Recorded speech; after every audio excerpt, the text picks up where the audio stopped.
थी। साबित कर दोगे कि एक पार्टी के अकाउंट का ही पैसा है? हाँ, साबित क्या है ही पैसा पार्टी का। तो હવે શરૂઆત કરીએ અમારી વિશેષ રજૂઆત સમરાંગણની। મધ્ય ગુજરાતમાં અતિ મહત્વના જિલ્લા પંચમહાલની આજે સમરાંગણમાં વાત કરીશું।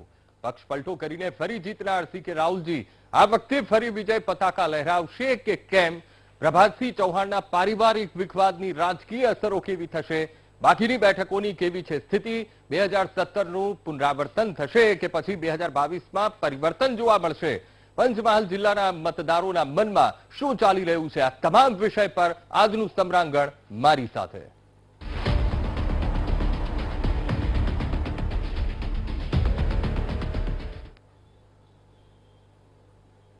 દર્શક મિત્રો, આજે સમરાંગણમાં આપણે વાત કરવાના છીએ પંચમહાલ જિલ્લાની વિધાનસભા બેઠકોની। પંચમહાલ જિલ્લો જેમાં 5 વિધાનસભા બેઠકો આવે છે તેની વાત કરવાની છે અને 2017ની પણ પરિસ્થિતિની વાત કરવી છે।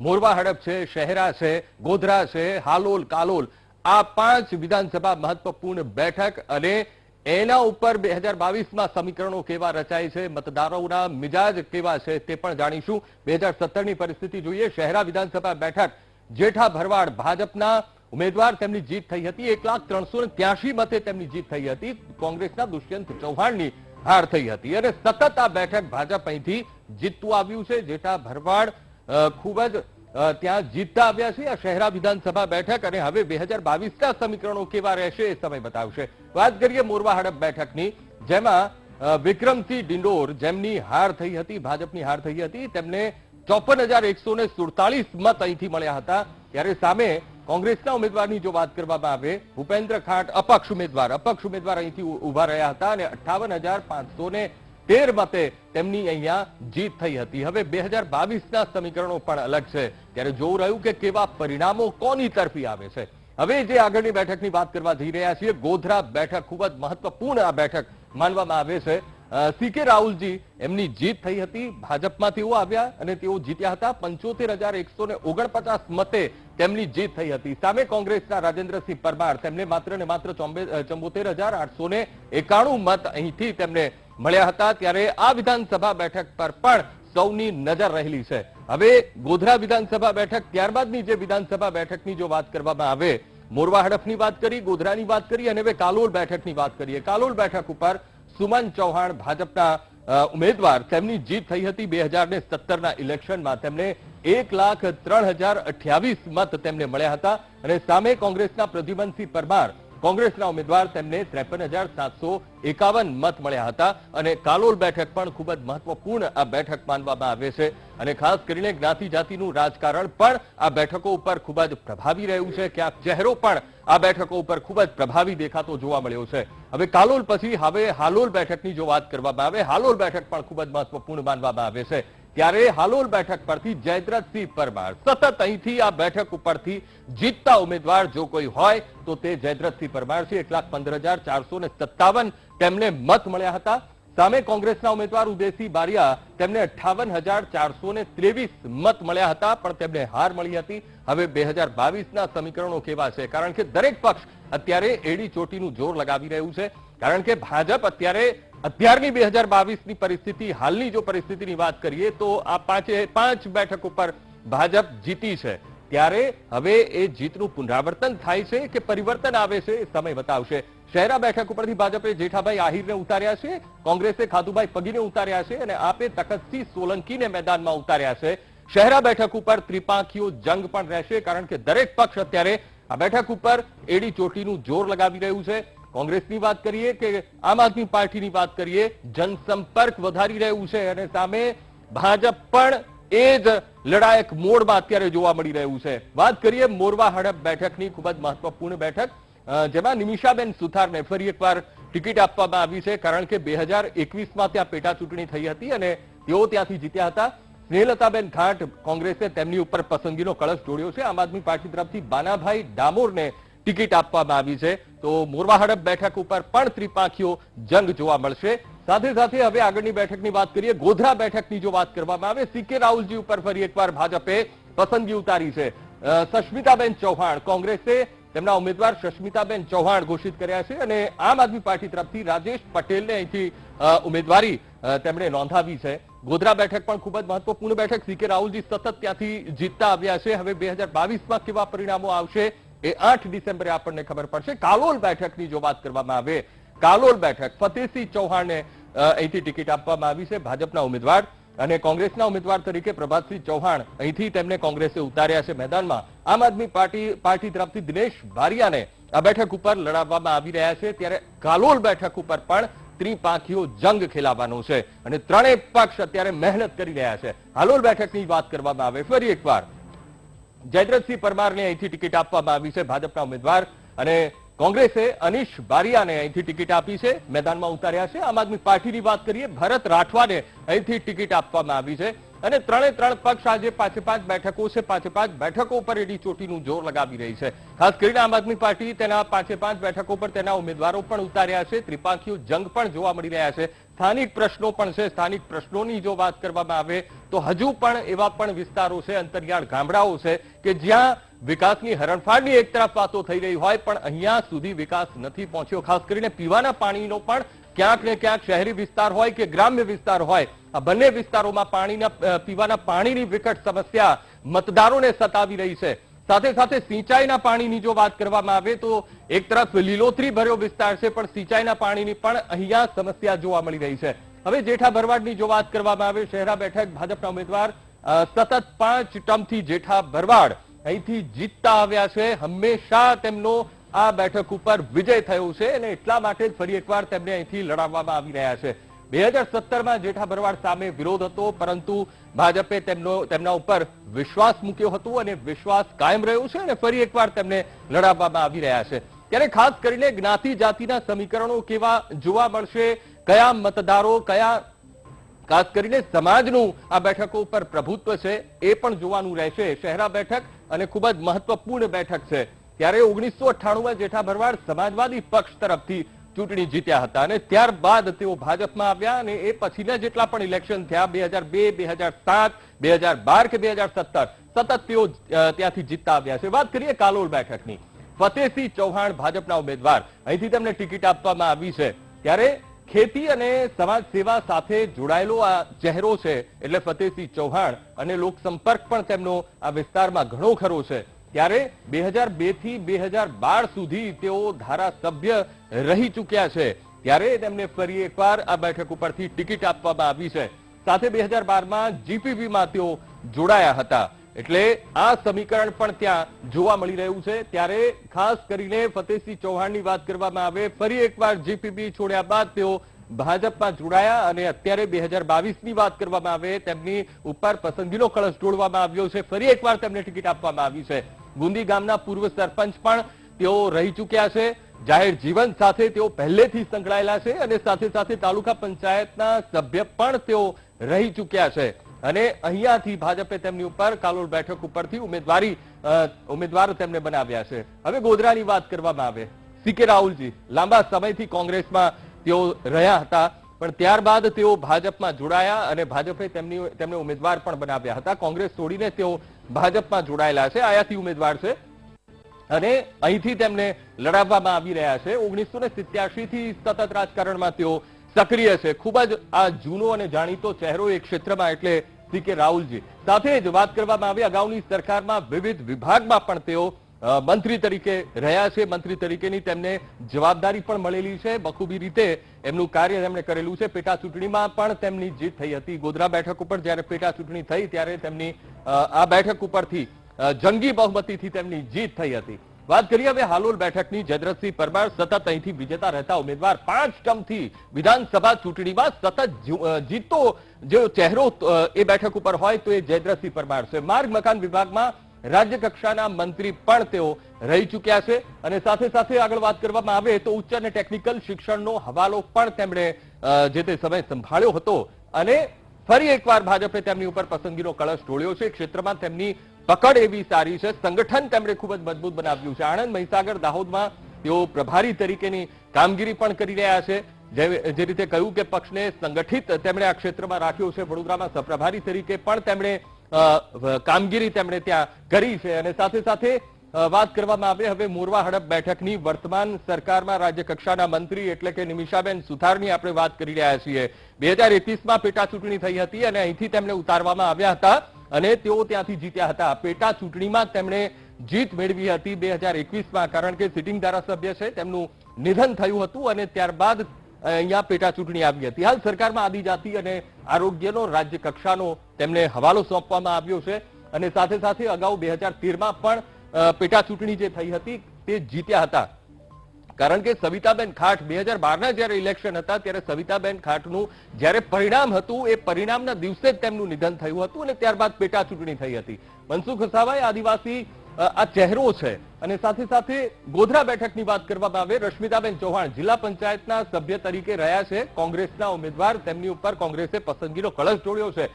છેલ્લા કેટલાક સમયથી કોંગ્રેસના તેઓ સક્રિય સભ્ય બન્યા છે અને જ્ઞાતિ જાતિનું રાજકારણ પણ આ ક્ષેત્રમાં ખૂબ જ પ્રભાવી જોવા મળ્યું છે અને તેમની ઉપર પસંદગી ઉતારવામાં આવી છે. રશ્મિતાબેનના પતિ દુષ્યંત ચૌહાણ શહેરામાં કોંગ્રેસ તરફથી ચૂંટણી લડ્યા હતા અને સાથે સાથે વાત કરવામાં આવે તો ખેતી અને સમાજ સેવા સાથે જોડાયો હાલોલનો ચહેરો એટલે અનીશ બારૈયા, જેની ઉપર કોંગ્રેસે પસંદગીનો કળશ ઢોળ્યો છે. ઉમેદવાર તરીકે તેમને ઉતાર્યા છે મેદાનમાં. સામાજિક અગ્રણી તરીકેની છબી છે અને એ છબી તેમને રાજકારણમાં પણ લઈને આવી છે. સાથે સાથે એમની જો વાત કરવામાં આવે તો કોંગ્રેસ સાથે થોડા સમયથી તેઓ જોડાયેલા છે અને હાલોલ બેઠક ઉપરથી તેમને કોંગ્રેસે અનીશ બારૈયાને તેમને ટિકિટ આપવામાં આવી છે. આગળ જો વાત કરવામાં આવે કાલોલ બેઠક, કોંગ્રેસના ઉમેદવાર પ્રભાતસિંહ ચૌહાણ દીર્ઘકાલીન રાજકીય કારકિર્દી તેઓ ધરાવે છે અને સાથે સાથે લાંબા સમયથી રાજકારણમાં સક્રિય. 1980 થી 2007 સુધી સતત કાલોલ વિધાનસભા બેઠક ઉપર જો કોઈ જીતતો ચહેરો હોય તો એ પ્રભાતસિંહ ચૌહાણ છે. સાથે 1998 થી 2007 સુધી ગુજરાત સરકારમાં તેઓ મંત્રી પણ રહ્યા હતા. મંત્રી તરીકેની ફરજ પણ તેમણે નિભાવેલી છે અને વધુમાં જો જણાવવામાં આવે તો વન પર્યાવરણ, દેવસ્થાન, ગૌ સંવર્ધન સહિતના વિભાગ પણ પ્રભાતસિંહ ચૌહાણે સંભાળ્યા હતા અને કોંગ્રેસે તેમને અહીંથી ટિકિટ આપી છે. પણ 2009 અને 2014માં પંચમહાલના તેઓ સાંસદ પણ પ્રભાતસિંહ ચૌહાણ રહ્યા છે. દીર્ઘકાલીન તેમનું એ જગ્યામાં તેઓ રહ્યા છે અને સાથે સાથે તાજેતરમાં પક્ષ પલટો કરીને કોંગ્રેસમાં તેઓ જોડાયા છે. ત્યારે હવે જોવું રહ્યું કે આ કાલોલ બેઠક ઉપર કેવા સમીકરણ રચાય છે, કારણ કે એક મજબૂત ચહેરો એ કોંગ્રેસે લઈ લીધો છે. હવે શહેરા બેઠકની વાત કરવામાં આવે, ખાતુભાઈ પગી કોંગ્રેસના ઉમેદવાર, લાંબા સમયથી તેઓ સક્રિય અને ભાજપે ટિકિટ ન આપતા તેઓ કોંગ્રેસમાં જોડાયા છે અને એમણે પણ કોંગ્રેસનો હાથ પકડ્યો છે અને તેમને અહીંથી શહેરા બેઠક પરથી ઉતારવામાં આવ્યા છે. સાથે ક્ષત્રિય સમાજના અગ્રણી તરીકેની તેઓ છબી ધરાવે છે. જ્ઞાતિ જાતિનું ફરી એકવાર જ્ઞાતિ જાતિનું સમીકરણ પણ અહીંયા બંધ બેસતું જોવા મળી રહ્યું છે. ત્યારે જિલ્લા પંચાયતના ઉપપ્રમુખ તરીકે પણ તેમણે જવાબદારી આ ક્ષેત્રમાં નિભાવી ચૂક્યા છે. વધુમાં જો જણાવવામાં આવે ખાધુભાઈ પગીની તો તેમણે લાંબા સમયથી તેઓ રાજકારણમાં રહેલા છે. મોરવા હડપ બેઠકની વાત કરવામાં આવે, સ્નેહલતા ખાટ કોંગ્રેસના ઉમેદવાર, કોંગ્રેસે અહીંથી તેમને મેદાનમાં ઉતાર્યા છે. ત્યારે સ્નેહલતા ખાટના સાસુ 2012માં મોરવા હડપથી જીત્યા હતા. મોરવા હડપ બેઠક ઉપરથી તેઓ જીત્યા હતા અને કોંગ્રેસે આ વખતે 2022માં તેમના પુત્રવધુને અહીંથી ઉતાર્યા છે મેદાનમાં. સવિતાબેન ખાટનું નિધન થતા 2013માં બેઠક પર પેટા ચૂંટણી થઈ હતી અને પેટા ચૂંટણીમાં નિમિષાબેન સુથારની જીત થઈ હતી, જે 2013માં પેટા ચૂંટણી થઈ હતી અને એમાં નિમિષાબેન સુથારની જીત થઈ હતી. ત્યારબાદની જો પરિસ્થિતિની વાત કરવામાં આવે, 2017માં બેઠક પરથી ભૂપેન્દ્ર ખાટ જીત્યા હતા. અપક્ષ ઉમેદવારી તેમણે કરી હતી. અપક્ષ તરીકે તેઓ આ બેઠક ઉપરથી જીત્યા હતા, પણ 2021માં તેમનું નિધન થયું હતું. ભૂપેન્દ્ર ખાટના ખોટા આદિવાસી સર્ટીનો પણ મામલો એ જે તે સમયે કોર્ટમાં પણ ગયો હતો, પણ 2021માં જે રીતે કહ્યું તેમનું નિધન થયું હતું અને સભ્યપદ પણ એ જે તે સમયે તેમનું રદ કરવામાં આવ્યું હતું. ત્યારે સ્નેહલતા ખાટ મોરવા હડપ કોંગ્રેસના ઉમેદવાર. 2022ના સમીકરણ અલગ છે. 2017માં જે રીતે ભાજપે પોતાનો ગઢ બચાવવા માટે ઇલેક્શન લડ્યું હતું અને 2022માં રેકોર્ડ બ્રેક કરવાના છે, પણ 2017માં જો ગઢ સચવાયો હોય તો આ મધ્ય ગુજરાતની એવી બેઠકો છે કે જેણે ભાજપનો ગઢ બચાવીને રાખ્યો હતો, કારણ કે આ બેઠકો ઉપરથી સતત ભાજપ જીતતું આવ્યું છે અને 2022ના સમીકરણો પણ એ જ કહી રહ્યા છે કે 2022ની જે અત્યારની પરિસ્થિતિ છે સતત જીતતું અહીંયા આવ્યું છે. ત્યારે 2022માં જે વિધાનસભા ચૂંટણી આવી રહી છે, તારીખ પણ હવે ડિક્લેર થઈ ગઈ છે. કયો પક્ષ એડી ચોટીનું જોર લગાવી રહ્યો છે, કારણ કે ત્રણેય પક્ષો અહીંયા એડી ચોટીનું જોર લગાવી રહ્યા છે અને ખાસ કરીને ત્રિપાંખીયો જંગ પણ આ ક્ષેત્રમાં જોવા મળી રહ્યો છે, ત્યારે દરેક પક્ષની એક અલગ મિજાજ અહીંથી જોવા મળ્યો છે. ત્યારે આપણી સાથે બીજેપી નેતા અશ્વિન બેંકર જોડાઈ ગયા છે, કોંગ્રેસ નેતા અતુલ પટેલ જોડાઈ ગયા છે, જીતુભાઈ જોબનપુત્રા સિનિયર જર્નલિસ્ટ વડોદરાથી તેઓ આપણી સાથે જોડાઈ ગયા છે, અને વિવેક સુથાર અમારા રિપોર્ટર પંચમહાલ તેઓ પણ આપણી સાથે જોડાઈ ગયા છે. સૌથી પહેલા વિવેક, હું આપની પાસે આવીશ. પંચમહાલ જિલ્લાની આ 5 મહત્વપૂર્ણ બેઠક માનવામાં આવે છે. 2022ની હાલની જો પરિસ્થિતિની વાત કરવામાં આવે તો અત્યારે ભાજપ પાસે છે. 2017માં અલગ હતી, કારણ કે એક બેઠક છોડી દો એટલે મોરવા હડપ બેઠક, તો એમાં અપક્ષ ઉમેદવાર જીત્યા હતા. આ વખતે 2022માં કેવા સમીકરણો પંચમહાલ જિલ્લામાં આ 5 બેઠકો પર જોવા મળી રહ્યા છે? વાત કરીએ તો પંચમહાલની વાત કરીએ તો પંચમહાલની 5 બેઠકો છે, જેમાં હાલોલથી શરૂઆત કરીએ તો હાલોલમાં ભાજપમાં ફરી એકવાર જયદ્રથસિંહ પરમારને રિપીટ કર્યા છે. તેમની સામે કોંગ્રેસના જે ઉમેદવાર છે અનીસ વારિયાએ એમને મૂક્યા છે. જોવા જઈએ તો અપક્ષ ઉમેદવાર પણ એક છે, એ બી વોટ બેંક તોડી શકે છે. જોવા જઈએ તો બીજા આપના એક ઉમેદવાર છે જે રાઠવા પરિવારથી આવે છે, એમને પણ ત્યાં ગોઠવેલા છે. હાલોલ વિધાનસભામાં 4 ઉમેદવારો જે સક્ષમ છે, એ 4 ઉમેદવારો જે હાલોલની જે ભાજપની વોટ બેંક છે તોડી શકે છે. અત્યારનું કોઈનું સમીકરણ ના કરી શકાય, પરંતુ ભાજપની વોટ બેંક તૂટી શકે છે. કાલોલની વાત કરવામાં આવે તો કાલોલમાં ભાજપમાં ફતેહસિંહની નિમણૂક કરવામાં આવી છે, જે ગુદી ગામના વતની છે, ઘોઘંબા તાલુકાના રહેવાસી છે. ફરી એકવાર ભાજપે એમના ઉપર વિશ્વાસ કર્યો છે. પ્રભાતસિંહ ચૌહાણ છે, એ પ્રભાતસિંહ ચૌહાણ છેલ્લા કેટલાક વર્ષોથી ભાજપના ગઢ માનીતા કહેવામાં આવે છે, અને હંમેશા કાલોલની લીડ પ્રથમ નંબરે આવતી હોય છે. પરંતુ આ વખતે ભાજપે ટિકિટ ના આપવાના કારણે તેમને પક્ષ પલટો કર્યો અને ફરી એકવાર કોંગ્રેસમાંથી લડે છે. એમાંય વાત કરીએ તો આપમાંથી ભાઈ દિનેશ બારિયાને ઉભા રાખવામાં આવે છે. ભાજપનો જે ગઢ ગણાય છે, એ ભાજપના ગઢમાં આ વખતે પણ અપક્ષ ઉમેદવારો અને આપના ઉમેદવારોમાં પણ ફેરફાર થઈ શકે છે. તેમાં જીત મેળવી અને જીત મેળવવાની શંકા કુશાવાંચકાઓ છે, કારણ કે જે ભાજપની જ વોટ બેંક છે એ પણ તૂટી કરશે છે, અને લીડ છે એ ઘટી બી શકે છે, અને જીત પણ ક્યાંક હારમાં બી બદલાઈ શકે છે. ગોધરાની વાત કરીએ તો ગોધરા સીકે રાહુલજી છે. આ સીકે રાહુલજીની સામે જે બેન છે એમને ઉભા રાખ્યા છે, ચૌહાણ પરિવારમાંથી આવે છે, તેમને ઉભા રાખ્યા છે, અને તેમાં વોટ બેંકની દેખવામાં આવે છે. પરંતુ આ ભાજપ જે સીકે રાહુલજી છે એ ભાજપમાંથી જેટલા સમયે આવ્યા છે એટલા સમયે જીત હાંસલ કરી છે. ઓછી સરસાઈએ પણ જીત હાંસલ કરી છે.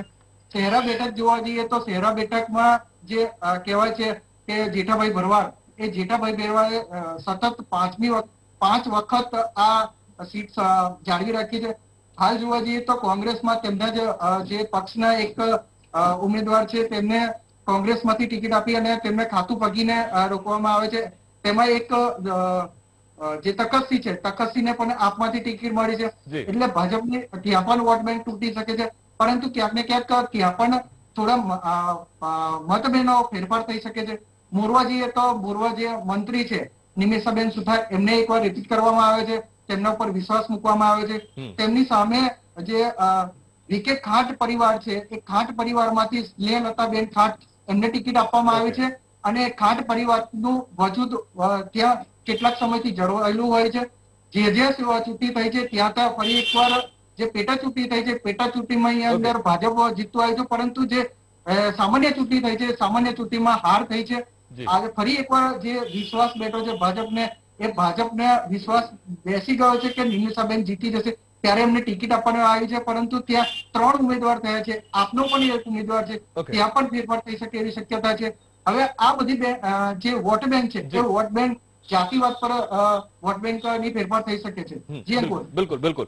દર્શક મિત્રો, વિધાનસભા બેઠકો જે આ પંચમહાલ જિલ્લાની જે વાત કરી રહ્યા છે, બાદ દર્શક મિત્રો અમારી વિશેષ રજૂઆત સમરાંગણમાં આપનું સ્વાગત છે. સમરાંગણમાં આપણે આજે પંચમહાલ જિલ્લાની મહત્વની 5 બેઠકો ઉપર આજે આપણે સમરાંગણમાં ચર્ચા કરી રહ્યા છીએ. ખાસ કરીને જીતુભાઈ, હું આપની પાસે આવીશ. આ મધ્ય ગુજરાતની આ ખૂબ જ મહત્વપૂર્ણ બેઠક, અને 2017ની પરિસ્થિતિમાં જો ભાજપની શાખ બચાવી હોય તો આ એ સીટો છે મધ્ય ગુજરાતની કે જેમણે એ શાખ બચાવીને રાખી છે. 2022ના સમીકરણો ક્યાં કેવા જોવા મળી રહ્યા છે, અને ખાસ કરીને જે પક્ષ પલટાની જે પ્રવૃત્તિ થઈ છે બંને પક્ષમાં થઈ છે, આ પ્રવૃત્તિ પક્ષોને નુકસાન પહોંચાડી શકે છે?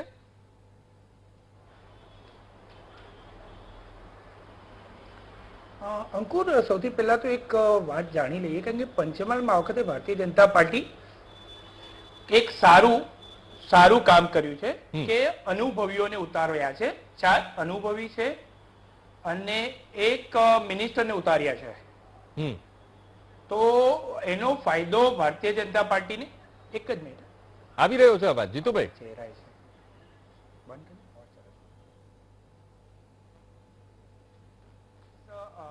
નફા નુકસાનની વાત તો કરીએ જ છે, પણ એની સાથે સાથે એક વસ્તુ,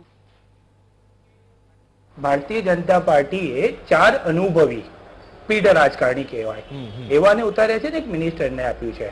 એટલે એમને આમાં કોઈ નવું એક્સપેરિમેન્ટ નથી કર્યું અને એક જીત માટે આગળ વધવાનો એક પ્રયાસ કર્યો છે. આમાં જે પક્ષ પલટાની જે તમે પૂછ્યું ને, તો પક્ષ પલટામાં એવું છે કે જીતે એવા ઉમેદવારને જ ઉભા રાખવામાં આવ્યા છે. દરેક પાર્ટીનું એક સમીકરણ હોય છે કે ભાઈ જીતે એવો ઉમેદવાર હોવો જોઈએ, એટલે એ જીતે એવા ઉમેદવારને ટિકિટ આપી છે.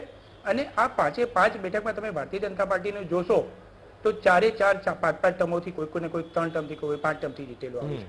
મોરો હડફની વાત કરીએ તો નિમિષાબેનને મિનિસ્ટરને ઉતાર્યા છે. ભલે 2017 ની અંદર એવું હતું કે ભાઈ ચલો અપક્ષ હતા ત્યાંથી જીત્યા હતા અને ત્યારબાદની પેટા ચૂંટણીની અંદર આજ નિમિષાબેન સારી લેખથી જીત્યા હતા અને ત્યારબાદ એમની કામગીરી સારી રહી હતી. અને બીજું, ભારતીય જનતા પાર્ટીએ એવું બતાવવાનો પ્રયાસ કર્યો હતો કે એક યુવા નેતા અને એક મહિલા સશસ્ત્રીકરણનો એક મેસેજ આપવા માંગ્યો હતો નિમિષાબેન સુતાર દ્વારા. અને ત્યારબાદ ઘણા બધા કામો ભારતીય જનતા પાર્ટી અને સરકારે ત્યાં કરેલા છે. એટલે એનો ફાયદો એ લોકો મેળવવાનો પ્રયત્ન પૂરેપૂરો કરી રહ્યા છે. વાત આવી 2017 ની. 2017 અને 2022 સમીકરણમાં એક ચેન્જ છે. 2017માં પાટીદાર આંદોલન જરૂર હતું, પણ પંચમહાલમાં એની કોઈ અસર નહોતી, કારણ કે ત્યાં એનું પટેલોનું અને પાટીદારોનું એટલું બધું પ્રભુત્વ નથી. એટલે સીધી 5 બેઠકો ભારતીય જનતા પાર્ટીને મળી હતી અને જ્ઞાતિના સમીકરણને કારણે એને ઘણો બધો ફાયદો થયો હતો. જેમ અત્યારે આપણા જે સંવાદદાતા વિવેકે કહ્યું, આ વખતે 2022ના સમીકરણમાં થોડો બદલાવ જોવા મળ્યો છે. આ વખતે કોઈક જગ્યાએ ત્રિપાખીયો જંગ છે, કોઈ જગ્યાએ અપક્ષને લીધે ચતુષ્કોણીયો જંગ છે.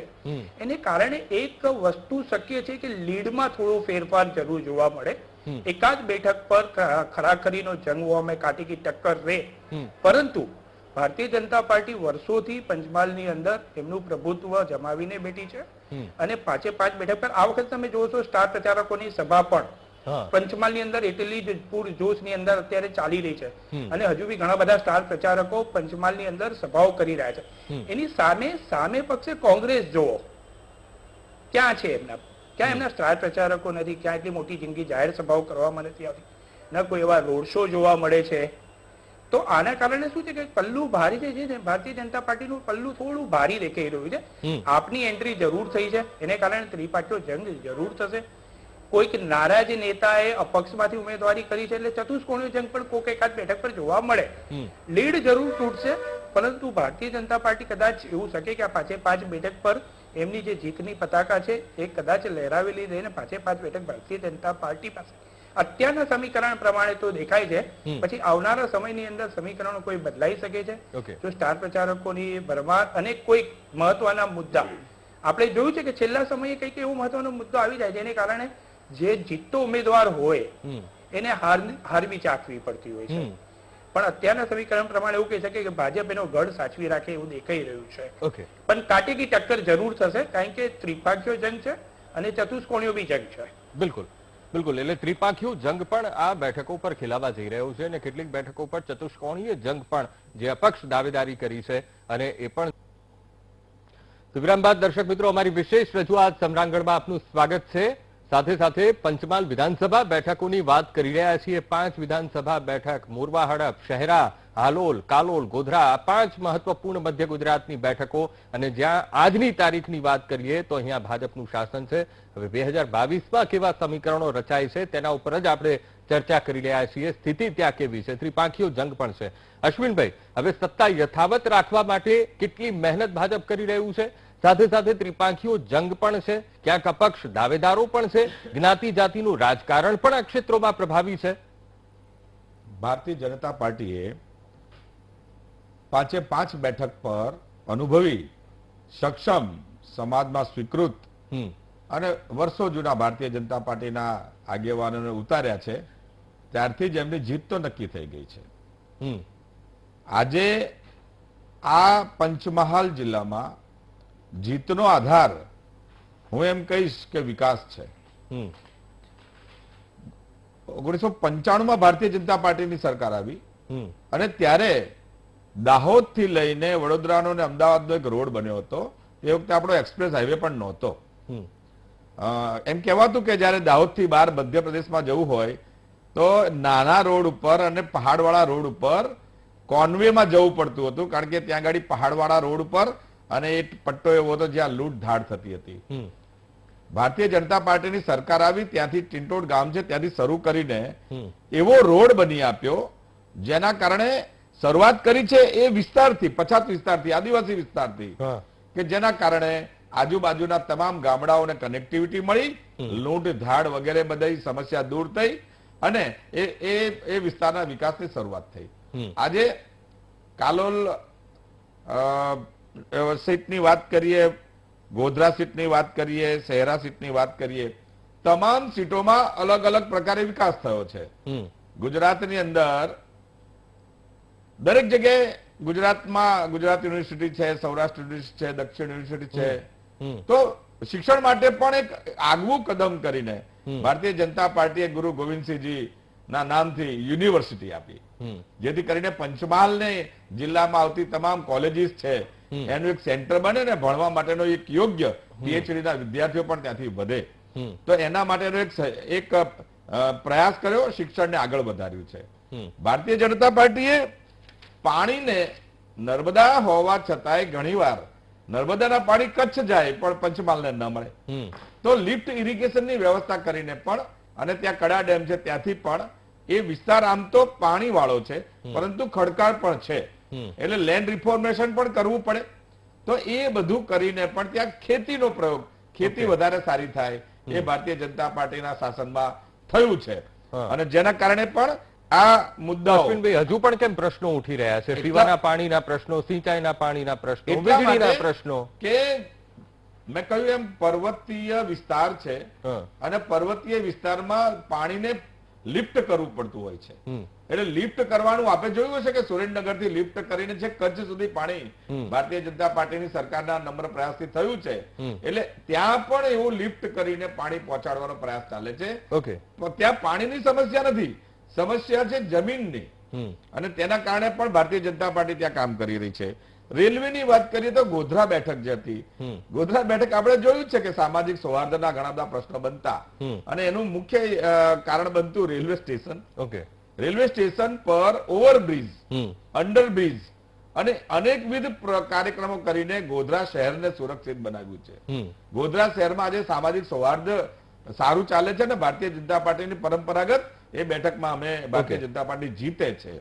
તો ભારતીય જનતા પાર્ટીએ એવડા મોટા ઉદ્યોગો હાલોલ જીઆઈડીસીમાં આપ્યા છે કે જેના કારણે ત્યાં ટાયર બનાવવાની ફેક્ટરીઓ આવી છે, ત્યાં હીરો હોન્ડા કંપનીના ટુ વ્હીલરની ફેક્ટરીઓ આવી છે, ત્યાં અનેકવિધ મોટા મોટા પ્રોજેક્ટ્સ આવ્યા છે.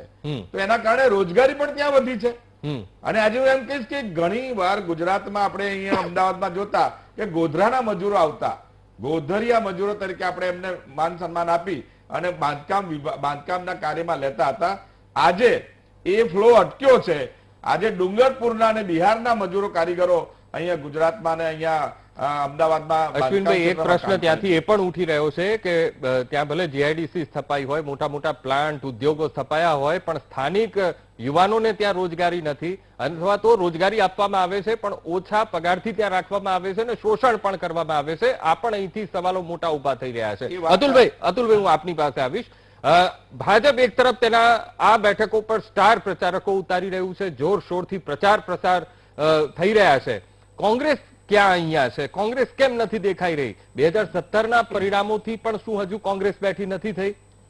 કોંગ્રેસના સ્ટાર પ્રચારકોનો પ્રચાર આખા ગુજરાતમાં ચાલુ જ છે. થોડા સમય પહેલા રાહુલજીની પણ સભાઓ થઈ હતી. અત્યારે અમારા જે દિગ્ગજ નેતાઓ છે બધાની સભા કાર્યક્રમ મુજબ થઈ રહી છે. આજે ના થઈ હોય તો કાલે થવાની, અને શિડ્યુલ પ્રમાણે બધા સ્ટાર પ્રચારકોનો ગુજરાતના જે અમારા અહીંયાના નેતાઓ છે અને કેન્દ્ર લેવલના એ બધા નેતાઓનો ચાલુ છે. હવે મારા ભાઈએ જે વાત કરી હીરો હોન્ડા, પણ એમની બીજી વાત હોય કોઈક જેસીબી, એમજી, આ બધી કંપનીઓ આપી પણ 40 કિલોમીટરની જે એની આજુબાજુના લોકોને, યુવાનોને નોકરીએ રાખવામાં આવતા નથી, અને એના માટે યુવાનોએ આંદોલન કરવા પડ્યા અને અવારનવાર વીટીવી ના માધ્યમથી પણ મેં આંદોલનો જોયેલા છે. બીજું એક સરકારની અંદર સિસ્ટમ એવી આવેલી છે કે આપણે નેનો પ્લાન્ટની વાત કરીએ તો કેટલા લોકોને નોકરી આપી, વાતો થાય કે 85% લોકલ લોકો નોકરી આપવામાં આવશે. એ કઈ ખાલી પ્લાન્ટ નાખી દેવાથી તમે ડેવલપમેન્ટ થઈ જતું નથી, પણ જ્યાં સ્થાનિક રોજગારી ના મળે. બીજો એક મને એક શબ્દમાં વાંધો પડ્યો, ગોધરિયા મજૂર શબ્દ ના બોલાય. પહેલામાં પહેલું શ્રમિકો, ગુજરાતની જે ઇન્ફ્રાસ્ટ્રક્ચર છે ને એનું ડેવલપમેન્ટ ને બધું જો કરતા હોય તો પોતાનો શ્રમ રેડીને આ ગોધરા, દાહોદ જે પંચમહાલ ડિસ્ટ્રિક્ટના જે બધા કારીગરો જે કહેવાય સરસ મજાનું કડિયા કામ કરતા હોય, ગોધરિયા મજૂર ના બોલાય, કારીગર અને શ્રમિકો, આ બધાએ આખા ગુજરાતનું નિર્માણ કર્યું અને એમને હજી પણ આજે પણ ગોધરા અને એ બાજુ જવું પડે છે કોન્ટ્રાક્ટરોને લેવા માટે. કેમ નહીં, હું તમારી વાતમાં વચ્ચે નથી બોલ્યો. હવે બીજી વાત રહી ઇરિગેશન ની વાત આપણે કરીએ. ઇરિગેશન એટલે કે ગુજરાતની અંદર આ મારી પાસે હું જો ફેકોલોજીનું યંત્ર કોઈ મારી પાસે નથી. 184 નાના ડેમો કોંગ્રેસે બનાવ્યા, 8 મોટા ડેમો કોંગ્રેસની સરકારે બનાવ્યો. ગોધરાની વાત કરીએ પંચમહાલ ડિસ્ટ્રિક્ટની તો ઘુમા નદી, એના ઉપર ડેમનું તો ઉદ્ઘાટન થઈ ગયું, એનું એ કરી દીધું કે ઓપનિંગ અને ઇન્ફ્રાસ્ટ્રક્ચર કહેવાય ને કે ભાઈ રહેવા માટે એન્જિનિયરોને આ બધાની વ્યવસ્થા કરવામાં આવે, પણ પછી ડેમનું કામ ચાલુ જ નથી થયું. 95ની સાલ પછી ભારતીય જનતા પાર્ટી અને આજે પણ ત્યાં કર્મચારીઓ 10 થી સાંજના 6 આવે, પગાર બેઠો લઈને જતા રહે. આ સનાતન સત્ય પુરાવા જોઈએ તો પણ હું તમને પુરાવા આપીશ. બીજી વાત, કોન્ટ્રાક્ટ સિસ્ટમ જયારે કોંગ્રેસ હતી ને ત્યારે 90 દિવસ કોઈ પણ કારીગર કે કોઈ પણ જે વર્કર કામ કરતો ત્યારે એને કાયમી કરવામાં આવતું. આ લોકોએ ટોટલ કોન્ટ્રાક્ટ સિસ્ટમ કરી દીધી છે, કાયમી જવાની વાત જ નહીં. એ તો આખા ગુજરાતમાં આજે ખબર છે. રોજગારીમાં ત્યાંથી અહીંયા કેમ આવવું પડે, અમદાવાદ ત્યાં પંચમહાલ જિલ્લામાંથી બધાને આજે પણ આવવું પડે. એ કરુણ આપણા દેશની અને મોટી મોટી વાતો અહીંયા જાહેરાતો કરોડોની કરે કે મેં ગુજરાત બનાવ્યું. કામગીરી સત્તા મેળવવા માટે ત્યાં આવવા માટે કેવી છે, ટૂંકમાં મને જવાબ આપો. ત્યાં આગળ અત્યારે ભાજપ છે, બરાબર, આ 5 વિધાનસભા બેઠકો પરિવર્તન એ સંસારનો નિયમ છે. ભારતીય જનતા પાર્ટી એમ બહુ ફાંકા મારતી હતી પણ 17માં 2 આંકડામાં લાવી દીધું, બરાબર. એટલે આ વખતે દાહોદ, ગોધરા અને અમે લોકો જે મેનિફેસ્ટો બનાવ્યો એ રોજગારી, ખેડૂતો, પછી વીજળી બિલ, ગેસના સિલિન્ડર, આ બધા અને આદિવાસીના જે પ્રશ્નો છે એના માટે અમે મેનિફેસ્ટોમાં ખૂબ જ સ્થાન આપેલું છે. એટલે હા, બિલકુલ. અને લોકલ ગામે ગામ અમારી પત્રિકાઓ જે 8 વચનની છે, પત્રિકાઓ ગામે ગામ હજારો પત્રિકાઓ નહીં, લાખોની સંખ્યામાં પત્રિકાઓ આજે પહોંચી રહી છે. અને અમને વિશ્વાસ છે કે આજે બધા છે નાગરિકો અમને આ વખતે વોટ આપશે. બિલકુલ કોંગ્રેસ પણ આશાવાદ કરી રહ્યું છે, ભાજપ એના વિકાસની વાતો કરી રહ્યું છે. તો બ્રહ્મબાદ દર્શક મિત્રો, આપનું ફરી એકવાર સમરાંગણમાં સ્વાગત છે. આજે આપણે પંચમહાલ જિલ્લાની વિધાનસભા બેઠકોની વાત કરી રહ્યા છીએ. જીતુભાઈ, ખાસ કરીને એ પણ આપની પાસેથી જાણવું છે કે ભાજપે એના દમદાર ચહેરા આ 5 વિધાનસભા બેઠકો ઉપર ઉતાર્યા છે, સતત જીતતા ઉમેદવાર છે. પણ રહી વાત પ્રશ્નોની, હજુ પણ એવા પ્રશ્નો છે જે આ વિસ્તારોના પ્રાણ પ્રશ્નો છે. મતદારો હજુ પણ એ પ્રશ્નોના જવાબ મેળવી નથી શક્યા. ત્યારે શું એ મુદ્દાને મતદારો ધ્યાને લેશે અથવા તો કે જે કમિટેડ વોટર છે એ એના કમિટેડ જ રહેશે મતને લઈને?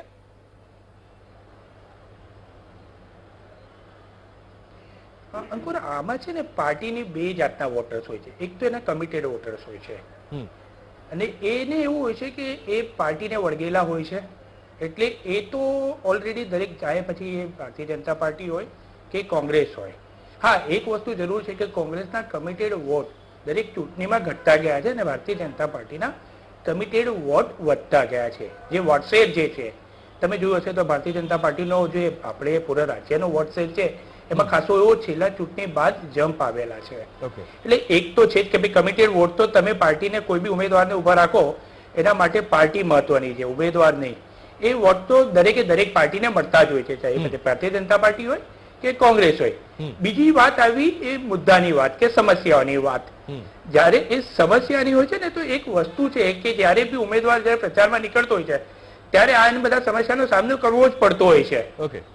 એટલે એ વખતે એ ચર્ચા થતી હોય છે કે ભાઈ એ કામમાંથી આટલા કામો તો પત્યા છે, આટલા કામો જે રહ્યા છે એ આવનારી જે ટર્મ છે એમાં ફર્સ્ટ પ્રાયોરિટીની અંદર લઈ લેવામાં આવશે. અને એની અંદર ગ્રુપ મિટિંગો અને ત્યાંના વડાઓને ભેગા કરી અને સમાજનું હોય પ્રશ્ન તો સમાજના જે વડીલો હોય એમને બેસી અને એનું સોલ્યુશનનું કંઈક એક પરિભાષા નક્કી કરી દેવામાં આવતી છે અને એ સમય દરમિયાન એ લઈ લેવાતા છે.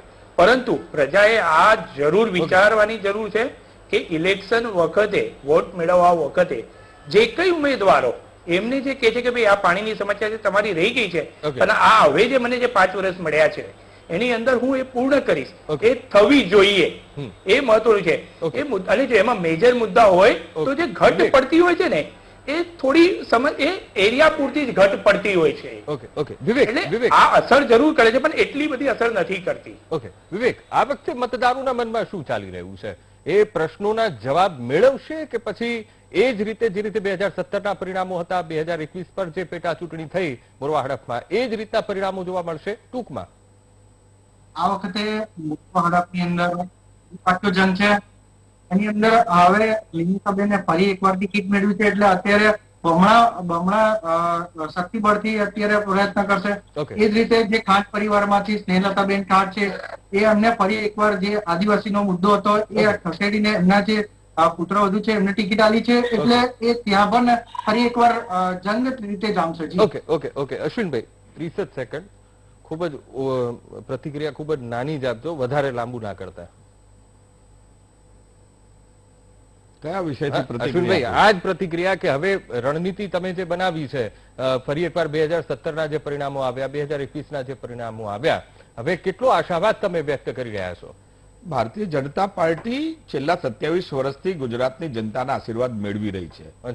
અત્યારે પણ વિકાસ અને આદરણીય નરેન્દ્રભાઈ મોદી પર પ્રજાનો ભરોસો, આના આધારે અમે ટ્રીમેન્ડસ બહુમતીથી જીતવાના છે. એટલે 5 સીટો આજે અમે જીતી ગયા છીએ. અતુલભાઈ, 3,18,170 કરોડનું દેવું, 95માં 9,183 કરોડનું દેવું હતું. ત્યારે આખું ઇન્ફ્રાસ્ટ્રક્ચર, બધી નદી ઉપરના dam, national highway, state highway બન્યા હતા. અને આ બધું દેવું, આટલા બધા પૈસા તમે ક્યાં વાપર્યા? એ જો તમે સાચો હિસાબ આપો ને તો હું માનું કે ભાઈ તમારી વાત સાચી. આ વિકાસ ક્યાં કર્યો અને કોનો કર્યો એ આ કમલમના જે બિલ્ડિંગો બને એમાં દેખાય છે. ઓકે અશ્વિનભાઈ, અતુલભાઈ, જીતુભાઈ, વિવેક સુથાર, અમારા સંવાદદાતા, તમામ મહાનુભાવો મારી સાથે આ ચર્ચામાં જોડાયા બદલ આપનો ખૂબ ખૂબ આભાર. તો આ પંચમહાલ વિધાનસભાની જે 5 બેઠકો છે જેમાં હાલની તારીખમાં ભાજપનું અહીંયા શાસન છે. હવે જોવું રહ્યું 2022 વિધાનસભા ચૂંટણી જનતા કોને મત આપે છે અને કોને પોતાનો નેતા તરીકે ચૂંટે છે, સમય બતાવશે. વિશેષ રજૂઆતમાં હાલ બસ આટલું જ. રજા આપશો. નમસ્કાર.